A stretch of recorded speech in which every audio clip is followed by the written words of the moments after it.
A Musical Life with occupational therapist and arts advocate for special needs audiences, Roger Ideishi.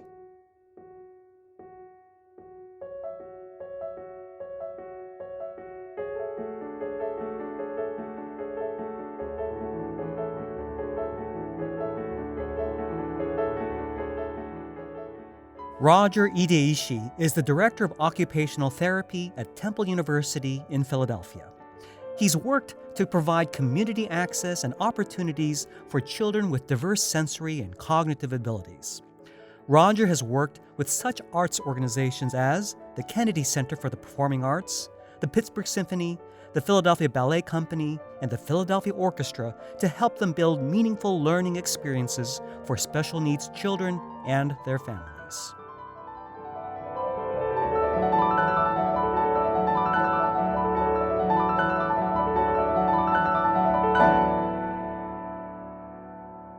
Welcome to A Musical Life.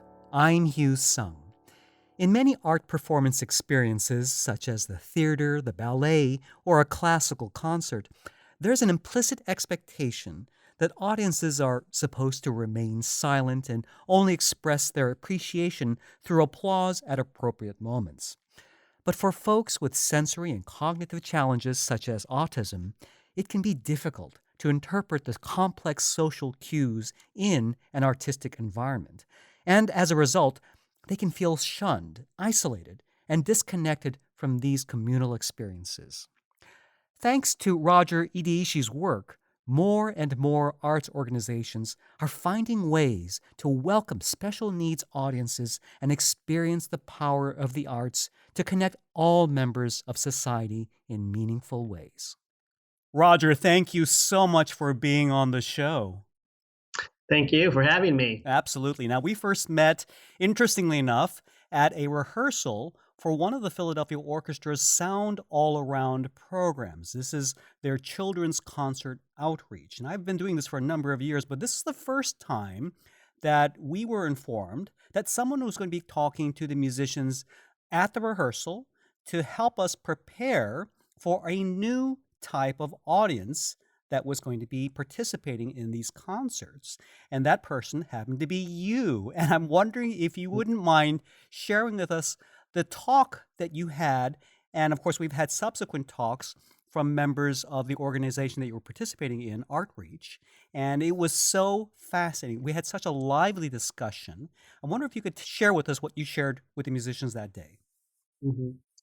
So this has been a sort of a movement that's been happening in the arts accessibility industry for the last 6-7 years now, and it's bringing new audiences, particularly individuals with sensory and cognitive differences. Otherwise, sometimes people may classify that as autism or intellectual disabilities, attention disorders, but the talk was really to introduce some of the features or qualities that really might be seen with this kind of diversity, from sensory sensitivities to different types of information processing. People may have short attention spans or prolonged focused attention spans, or just different ways of interpreting information. So the talk was really about trying to share with the musicians the different ways that people may interpret information and perceive information. So I talked about particularly the different modes of learning and the different ways that people may take information in, the different ways that they may integrate the information, and then the different ways they may respond to the information, and just how diverse it is. So when we even when we say a person has autism, that in and of itself doesn't really describe that much, because there is such great diversity within that population, or within individuals who have autism. So I was really trying to convey the vast diversity and the variability of what the audience may be like. And this is particularly interesting because in the classical music field, we have so many traditions uh, linked to how the quote unquote audience is supposed to behave, sitting Yeah, quietly, not clapping at the wrong right, time, and certainly right. not making any kind of verbal outcry. And it's something that it's been a strange tradition which many people, even people without sensitivity, sensory sensitivities, find constricting. I can't imagine with somebody Yes. who is even more sensitive how difficult it must be to sit still. Yeah, yeah, and that's probably the more common, um, common type of perception of what may happen with people who have these sensitivities.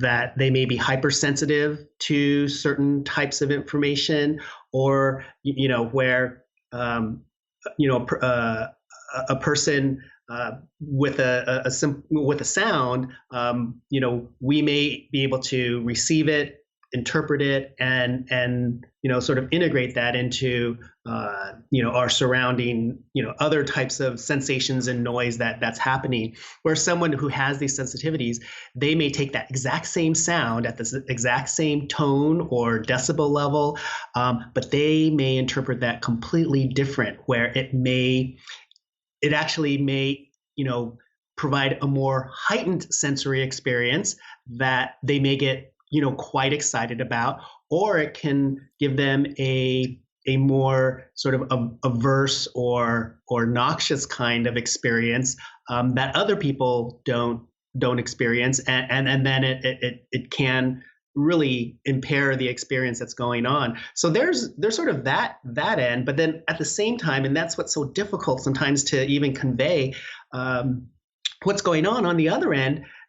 People who may be on the spectrum, or people with other developmental or cognitive and sensory differences, they may actually have this other hyper focusing, where they get so intense and intent on that information that sometimes they may be blocking everything else out and just focusing on really particular details and not really attending to anything else. So you see there's this broad, very vast way that individuals may interpret, and that's sort of what's challenging for many of these individuals to go to an arts experience, because art is so variable, oftentimes unpredictable, and then there's all these unknown rules that we all pick up when we're in that environment, because we see that everybody's sitting quietly, we see that nobody's clapping at certain points, and so we don't clap. Where if you're a person who's interpreting information differently, you're not necessarily picking up that other people aren't clapping. You're not picking up necessarily that everybody's sitting quietly. And so your responses might be quite different, because you're responding to the music or you're responding to the art in whatever way you're receiving it. And so that's the challenge that many of these individuals have in engaging in particularly performing art patronage. My question for you then is, what was your goal with the training talk that you had with the musicians? What was your aim? You, of course, helped to share what kind of possible reactions to expect during the performance. But what were you hoping to gain? Because I thought one of the most interesting aspects of your recommendations was not to change anything in the program. In other Right. words, don't change the music, Mm-hmm. don't leave parts out, play it the way it is. But what was your secondary goal? Yeah. So well, actually, there was a few secondary goals.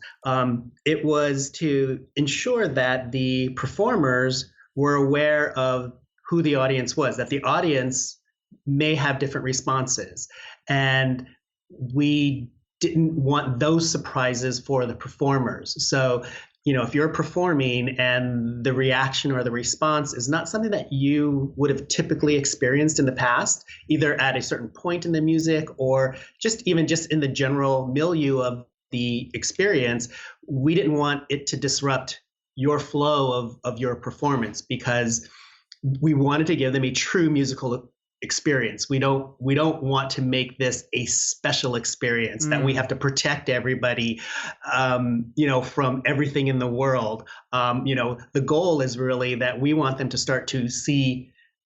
We want individuals who have these differences and challenges. We want them to start to understand and be exposed to the diversity of the world, so that they can begin to start to understand, how to do some self-management or self-negotiation in these very different situations.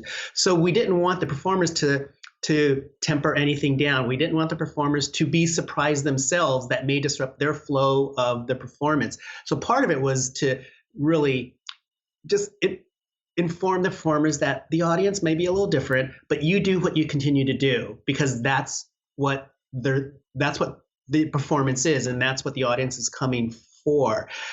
And then to assure or try and create a safe space for the performers and create a safe space for the audience. So letting the performers know that, yes, there might be these different types of responses occurring in the audience, but the staff at the orchestra or the symphony organization, the staff, the education staff, the accessibility staff, that they're very well trained to prepare and support individuals with the broad range of diversity. But that's all going to happen in the audience services. It doesn't have really anything to do with the performance, and we really wanted to make sure that we conveyed that. So you do what you need to do. I would say those were, that's sort of the secondary objective. It was really interesting. As I was coming up for the first Sound All Around performance at the Academy of Music Ballroom, in the foyer leading up to the ballroom where the performance is going to take place, there was an incredible variety of tents and playmats and toys, and of course the staff, the wonderful staff from Artreach being on hand to assist. Tell us a little bit about the function of these extra toys. It seems that for a normal classical children's concert, we would abhor that as taking attention away from the musicians. What was the purpose of those toys? Yeah, so if we sort of go back to this idea of people are going to process information differently, and just because they process information differently doesn't necessarily mean they're having a different experience. That's just how they are processing the information. So I'll just give you one quick example. In the theater, we do these similar kinds of experiences in live theater, and people are allowed to move around. People are allowed to vocalize. So, I've seen theater performances where individuals are standing, they're walking around the theater for 30 minutes. In a typical theater environment, that would not be allowed. The person would be asked to leave, or the person would be asked to sit down. And probably, when you're sort of watching this and the person isn't necessarily having the visual focus on the stage, and so someone may be perceiving that as, well, the person's not really attending to the theater, they're just walking around because they have excess energy, they're sort of releasing energy, so why are they here if they're not really focusing on the theater experience? But their need to move around, or their need to stand up rather than sit down, that's how their body organizes information that allows them to actually take in other information as well.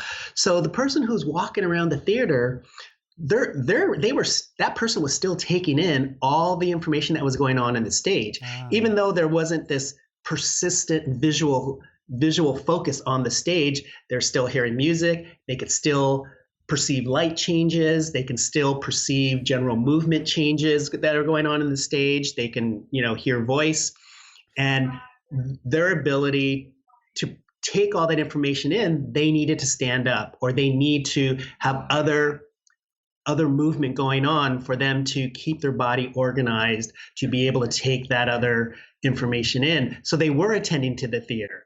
But if they didn't have that ability to stand up or the ability to move around, it would just be too internally distracting for the body that they just can't sit still. And that internal distraction would really impair their ability to attend to what's going on stage. So that's sort of, an example of, the different ways that people may take information in. So what was going on in the lobby was, individuals that were listening to the music or present in the theater experience or the ballroom where you were performing. There might have been too much sensory information coming at them. And so their body started to get disorganized. And it was getting difficult for them to focus on the musical experience. So just a brief break away, from that experience, going out into the lobby, but then focusing on sort of other things that may sort of draw their attention and allow them to reorganize by sitting in a quiet tent or sitting on a beanbag or just holding something soft that then sort of reorganizes their body, that then allows them to move back into the concert. That was the intent of having that there, because otherwise, once they start to get disorganized, when you have nothing available for them to get reorganized, then oftentimes that's when we lose. And then they can't participate in that concert anymore. So that's sort of the purpose of what was going on in the lobby. And I have to say, of course, being a children's concert, I didn't notice any difference from any of the other quote unquote normal children's concerts, because we have kids running around, crying, making noise, and it didn't seem anything unusual whatsoever. Right. And I was wondering, this is wonderful for children. I'm wondering, is there similar accommodations being made for adults? Yes. So, yeah, and that's what was great about, Philadelphia Orchestra's Sound All Around. And when this conversation started with the Philadelphia Orchestra's education department, they were saying, well, our Sounds All Around already has all these qualities. There is the freedom. There is they were very aware and in tune to how children process information. So that's why they were very comfortable to make the decision that all those qualities of the Sounds All Around were already present. And so, but these qualities were never disseminated to or marketed to a different audience. It was probably marketed to their typical audiences, who are already have some connection to Philadelphia Orchestra, but they saw an opportunity to actually build a new audience base and provide this opportunity for these children and these families. So that's what was great about Sounds All Around, that really not much had to be done. And I think it was very insightful of the Philadelphia Orchestra to actually, see that. So you asked the question about, well, what about, adults, or what about, regular, sort of a full concert experience. So orchestra and symphony companies really across the country are starting to do this. The Richmond Symphony, the National Symphony, the Pittsburgh Symphony Orchestra are actually creating full concert experiences with these same qualities. Marketing children primarily because it seems less threatening to, I think, people to bring a children's audience in, and I think it's easier to talk about why these modifications are needed because they're children. But when we get to adults, people start to think, well, adults should know these things, or adults should start to socialize into the theater environment or the theater, the unspoken theater rules or concert rules. But these individuals that we're seeing now as children who have this diverse sensory and cognitive abilities, they are going to become young adults. at some point in their life, or they are going to become older adults at some point in their life. So one thing that was really interesting, and for the most part, at least in my experience, most of these orchestras have started out with children's programs. But what was interesting, I was working with the Pittsburgh Symphony Orchestra a number of years ago, and they started an initiative, and it was marketed to children and families. And the theme of the concert was much more child oriented as well. But what we were all surprised at when we had the first performance is we saw all these adults with differences and diverse abilities. We all started seeing them come to Heinz Hall in Pittsburgh. Wow. And we were surprised because we didn't market it that way. And so we realized that there was a great need out there that we didn't even recognize, but the qualities and the modifications that were made for that concert experience, those really supported adults and older adults who had these sensory and cognitive differences as well. So I think, Pittsburgh Symphony Orchestra and the National Symphony Orchestra in Washington, D.C., they're starting to recognize these other needs and these other potential audience groups. And so it is happening with other, it's happening with other companies. And I know even with Philadelphia Orchestra, that conversation is happening as well. How do we go from sounds all around to other experiences and other opportunities and other musical experiences that the orchestra provide? One of the core questions I wanted to ask was, why the arts? You are a fellow of the American Occupational Therapy Association, and as a layperson, when I see occupational therapy, I think jobs, training people with special needs to be able to work in a store, to be able to go shopping, take care of themselves. What's so necessary about providing an arts experience for this population? Yeah. So let me begin with exactly what you described. When you hear the word occupational therapy, it's a common misconception about what the field of occupational therapy does. So the word occupation itself, the word occupation really speaks to how we occupy time, space, experience. And when you think about, we each think about how we occupy time, space, and experience. Everybody's different, and everybody has different interests and different choices. And the goal of occupational therapy is to engage or re-engage individuals who are having barriers to having a fulfilling and occupied life. And so as an occupational therapist, we assess what those interests and meaningful experiences are for that person and the challenges that they're having. And in particular, we work mostly with individuals with disabilities because there are great challenges for them to engage in things. So, someone who had a stroke may have some challenges driving again, because that is part of how they occupy their life experience. They have to go to work, they have to go grocery shopping, they have to do these things, but they can't get there.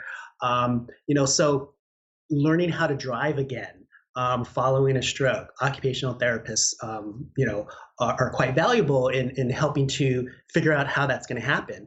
And then once they get to the grocery store, the grocery store isn't necessarily supportive or accommodating to someone who may have the sensory or motor or cognitive challenges for managing all the different experiences in the grocery store or object manipulation. So the occupational therapist, can work with that person in figuring out what those adaptations or modifications might be. So we can work, occupational therapists, we really follow the lead of our client and what their life needs are. So it can be really just about anything from arts to home, to community experiences, to school experiences, to work experiences. It really can really, run the gamut of our daily activities. So the way that I started to get involved with the arts was, in schools or in preschools. Uh, the occupational therapist I was working with, we were identifying strategies to help engage children in the classroom with their teachers, because these kids were having a lot of difficulty sustaining attention, or they were hypersensitive to certain sensitivities, whether it's light or noise or touch or different different sensory experiences. And so what the occupational therapists were starting to notice was that we were doing a lot of role playing, using what we would call sensory motor experiences, and in schools and with young children. Moving to the arts is a really non-threatening way to introduce information to children. We could use Play-Doh or clay. We could just use drawings, and then getting them to be self-directed in their own drawings and how they are perceiving the world. So arts is a really non-threatening way for, an occupational therapist to really begin to start introducing information to these children. And so we started noticing we were using lots of art media, whether it's music or movement and dance or drawing, visual arts. We just started noticing we were using that more and more in the strategies that we were using. And at the time, we just happened to have a conversation with someone at Walnut Street Theater and talking about some of the strategies that we were using in the classroom. And these actors were essentially saying, those are acting strategies. Those are things that we learn in drama school.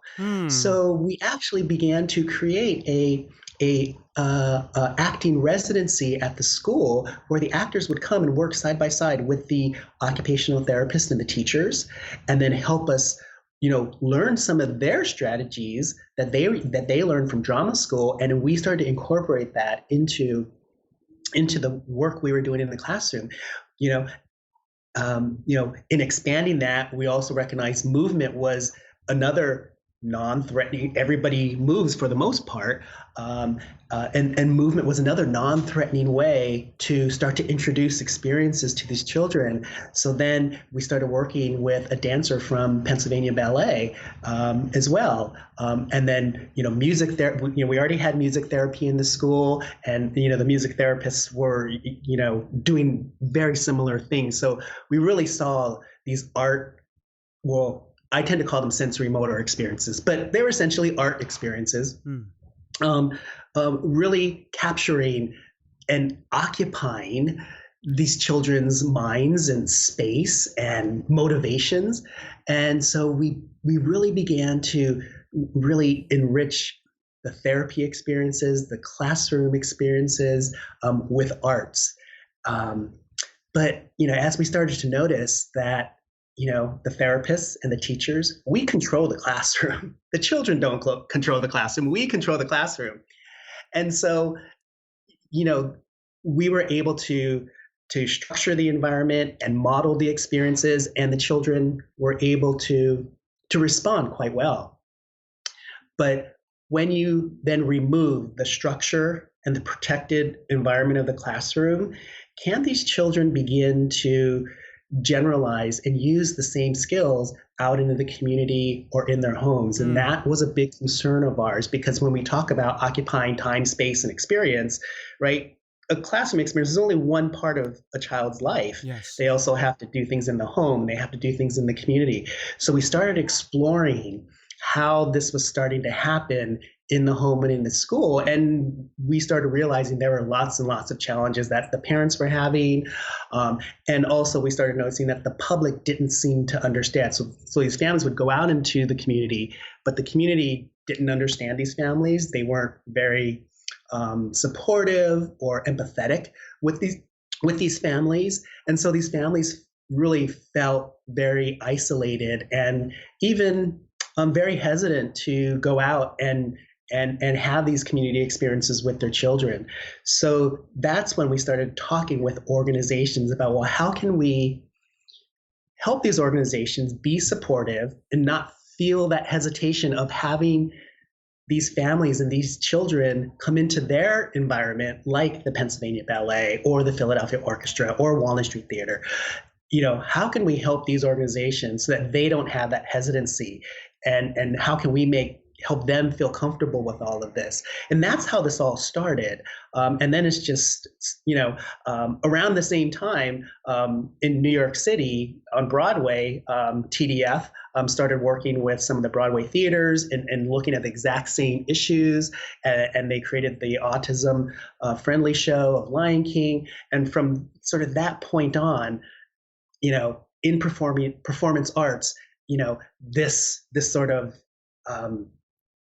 of wave of interest started developing. And so now there's, orchestras, there's ballet companies, there's theater companies, there's museums that are really paying much more attention to how individuals with diverse sensory and cognitive abilities, how they're interacting and how supportive their organization is in making some of these, being nimble enough to make these modifications in their environment. So that's how this all sort of happened. I mean, from my experience, this is how it happened. I remember from your training talk with us that you had mentioned, we've been focusing a lot on the individuals themselves with special needs, but you had mentioned that the parents and the families that care for these individuals often undergo a tremendous amount of stress. In fact, the divorce rate for parents with autistic children is considerably higher, which is understandable. And I think you spoke to that a little bit with regard to the social and the communal isolation that many of these families must feel. They feel like they can't take their child to such and such an event because they're afraid of the public response, or afraid that they're not going to be accepted for who they are and how they react. This must be a tremendous, tremendous boon and a wonderful resource for these parents and families that otherwise would feel isolated. It almost seems like one of the message of the arts is to bring people together in all diversities and all points of view and reception. I'm wondering if you could speak a little bit to the particular stressors on parents and caretakers. Yeah. So, so through this work, I've been interfacing with lots of families and children and adults, who are facing these challenges. We've been here at Temple University, we've been, collecting data from various, organizations that we are working with, and there are a couple common themes that we're sort of noticing with the family experience, and isolation is one of them. Not feeling safe or comfortable going out into the community. We also another common theme that we started hearing was that families were saying they have these split family experiences where one parent, and if there's siblings in the family, one parent goes and has community experiences with siblings who we may have a different kind of community experience with the siblings, and then the other parent would stay home with the child who has autism. And so these families are constantly split, and they never have what we would call whole family experiences, or there are they don't experience it quite at the same frequency that other families experience. So we started hearing that over and over. We heard this in Pittsburgh, we heard it in Washington, D.C. Two different geographical areas, but hearing these very similar stories, and families saying that when they do go out into the community, the words that they use, like, we're always on high alert, or we can't relax, we can't enjoy the experience because their focus and their attention is to support their child. So the parents feeling the stress and feeling, being on alert all the time. So they've never had these sort of relaxed community experiences, where you're just going and enjoying things as a family, enjoying each other's responses. And those are things that we were hearing, that families didn't have those experiences. So I know a couple years ago with the Pittsburgh Ballet, we had collected. They had done the Nutcracker for the first time, and families were saying, "We're a whole family," and I was able to relax and enjoy and watch my child be who they are and enjoy the ballet with, if their child was vocalizing or if their child was jumping up and down and expressing joy, that was allowed. And the families were saying, wow, we're a whole family. And Mm, it just feels so relaxing to watch the joy across all my children, mm. and all of their own diversity and enjoying that. And it was so moving to hear these stories from the family. And we hear similar stories from families from these experiences. And they say, please do it again. We get so few opportunities to experience things as a whole family and to feel relaxed. So, in part, I remind myself of these stories that we hear from the families, and that's in part what motivates me to just advocate and to really try and get these organizations to understand that families really want these experiences and really appreciate these experiences. And we know, we certainly make mistakes and we can't always address every potential issue. But families have come back and said, there's some things that didn't quite work well for them, or they recognize things that maybe didn't quite work out with the program. But even when they say that to us, they always say, but you're trying. And we really appreciate it because they get so few opportunities, to feel the organization is there to support them. Mm-hmm. I'm wondering if you could spend a few moments talking about this fascinating organization called Artreach, which I understand was founded in 1986. Can you tell us a little bit about Artreach itself? Yeah. So Artreach is an organization here in Philadelphia, and their main mission is really to provide access to the arts for individuals who have particular challenges in accessing arts, whether it's an economic challenge, whether it's an ability challenge. So Artreach has really taken the lead in Philadelphia to really provide those opportunities, support organizations in creating opportunities, um, and providing education and supports across the Philadelphia area.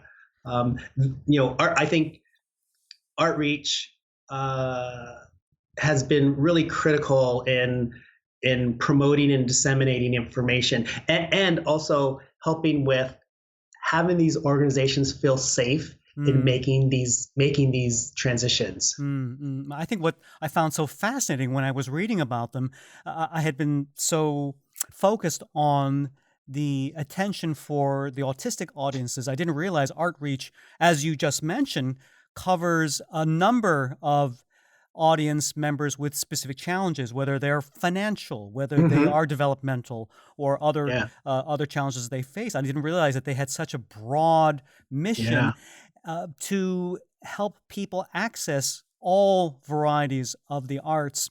And I guess it still brings me back to that question: why the arts? I mean, we're in the public school systems around this mm-hmm. country Yeah, are slashing arts programs. They're cutting their yeah, budgets, and it is and I'm trying to put myself in the heads of administrators that have less and less money, and it's mm-hmm. either buy the science textbooks or buy a violin for Mm-hmm. the kids. Mm-hmm. And everybody Mm-hmm. seems to defer to the, so to speak, the core curriculum, which is more of the sciences, math, and language Mm-hmm. studies. And what's missing? I mean, why are the arts so critical for our experiences as human beings, and as you are seeing, particularly for those with special needs? Yeah. Oh, I think one of the things that the arts brings is for diverse learners, whether the person has a special need or an identified special need or not. I mean, even if you don't have an identified special need, there still is lots of diverse learners who access information, who understand information in a variety of ways. Not everybody's going to learn the exact same way. I think why arts is so important is because art has so many entry points. You can enter arts through an experience. You can enter art through a more cognitive and intellectual, kind of executive thinking way. You can enter art through so many different ways. And so for the diverse learner, I think arts is it's inclusive and allows for the diversity of learners to be able to access information, whether that information is math and science, or whether that information is music or dance. But arts itself, I think, inherently allows those diverse entry points. And that's why I think arts are so important and really should be almost a core strategy or a core approach to just information learning, anyways, whether you're talking about math or arts itself. There is something universal about the art, or instead of saying art, I would say there's something universal about the creative, expressive opportunities that these creative, expressive experiences provide. And I think that's why arts is so important. And I think that's why we're seeing, particularly with children who have such diverse learning abilities, that myself as an occupational therapist and teachers that I work closely with, that we see these opportunities. And that's why we're sort of infusing this creative process, this creative and expressive process in the work that we do, whether we call it arts or not. But I would call it sort of the creative expressive opportunities in exposing children to learning and to information. And that's how I see it. And not in just, as you heard, we were talking before, not in just a sheltered, structured, closed environment, but making an effort to give these individuals as much diversity and as much varied experiences to help them strengthen their coping mechanisms. Yes? Right. Yeah. I mean, we are a diverse society, but creating those access points and those opportunities and choices for the diversity that exists in our society, we still have work to. We have a lot of work to go and to do in this country and around the world. I'll speak on behalf of the musicians that I've worked with that have gone through the arts the training for these particular audiences, and I'm pretty confident I could say to a person, they have been so welcoming of the idea and so supportive. They really look forward to making their music accessible to everybody. I'm wondering what can be done for the general public. We've spoken about making modifications for the audience, the special needs audiences, helping the musicians or artists to prepare for the performance so they can be more welcoming and understanding. But what about the general population? What can be done to help them be more accepting? Well, I think things like what you're doing, just disseminating information and providing education. I think that's one way, things that you're doing right now. And I think another way is, and I think at least the organizations that I'm working with, like the Philadelphia Orchestra, the Pennsylvania Ballet, the Pittsburgh Symphony, the Kennedy Center, I think these organizations, this may not be the right term, but I think to a certain degree, they're seeing this as these should be typical normalizing experiences within their organization. This shouldn't be a special experience for special people, that the goal is to really make their organizations open and accessible and inclusive of everybody and all the differences and diversity that exists in society. So I think as these organizations continue to build this philosophy within their organizations, and then the public that they, when they come to the Philadelphia Orchestra, or they come to a performance of Pennsylvania Ballet, or they go to the Kennedy Center, and they start to see that these organizations, that this is just a normal part of their daily operations, that then the public starts realizing, oh, okay, yeah, the world does have lots of diversity, and these organizations are attending to the diversity. It's not my thing, but there's lots of things that I don't like that I then have choices not to do or do. So I have the choice not to go to a concert. I have but then I also have the choice to go to the concert. Whereas they're starting to recognize that many people, they never even have that choice to even make, because the opportunity just never exists. Mm-hmm. So I think as these organizations sort of begin to normalize, although I don't like that word normalize, but I think as these organizations begin to normalize these experiences and convey this inclusive nature of their organizational philosophy, I think the public starts to pick up on that. And I think in a very subtle way that starts to infiltrate our own, way of thinking about how we look at other people in the world. So I think the more organizations, and not just art organizations, I think all organizations, whether it's a cultural arts institution, whether it's a government institution, whether it's a private institution, I think the more organizations that do this, I think that will influence the way that society views people who are different than them. So I think that's another way, and I think that's really important.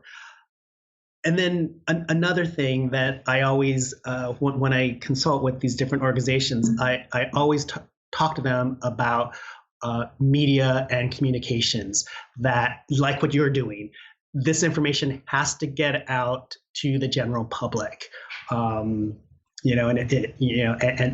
share the information, share these stories, share the value that the organization and these families and these individuals have for these experiences. And the more and more that the public hears it, I think the more that the public will begin to understand and appreciate and value, what's happening, in society. Roger, I can't thank you enough. I mean, as an artist, to experience your passionate work for bringing the arts to such a diverse audience and helping both sides of the stage, as it were, to better appreciate each other. What you and your colleagues are doing is so inspiring and so beautiful. Thank you so much for all that you're doing for every member of our society. Well, thank you, Hugh, and thank you for the opportunity to share the information.